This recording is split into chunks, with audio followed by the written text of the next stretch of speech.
Assalamualaikum warahmatullahi wabarakatuh. Saya Ade Fitriani. Di sini saya video tentang listrik jantung dan listrik saraf.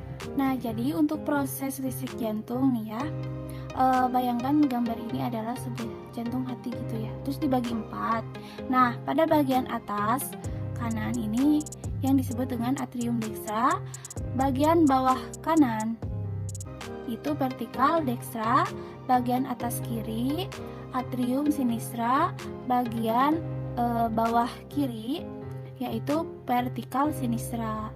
Pada jantung terdapat sumber listrik yang dinamakan dengan pacemaker, di mana bagian ini terdapat di bagian atas pojok kanan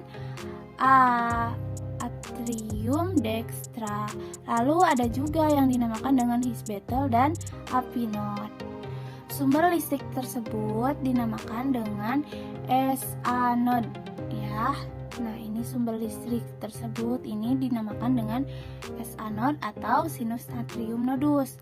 Kemudian ada yang namanya dengan apinode, yaitu atrium vertikal nodus. Nah, apinode ini terletak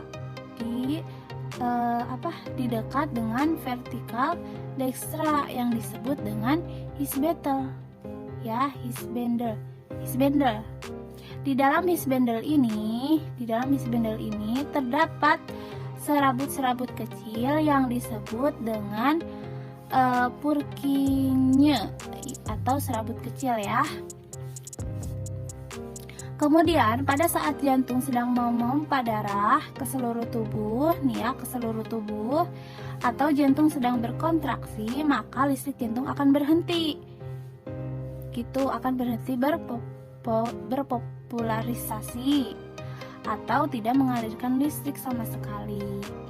Nah, jadi untuk itu mulai dari S-anode mengalir ya, dari S-anode ini mengalir ke apinode, dari apinode dilanjutkan ke his bundle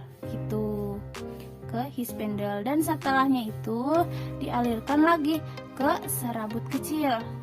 Nah, serabut kecil ini atau Purkinje lalu langsung menuju jantung. Nah, ketika jantung sedang relaksasi atau tidak mengalirkan darah, maka aliran listrik mengalami depolarisasi atau tidak mengalirkan listrik sama sekali. Neuron. Untuk struktur sistem, bagian pertama adalah akson.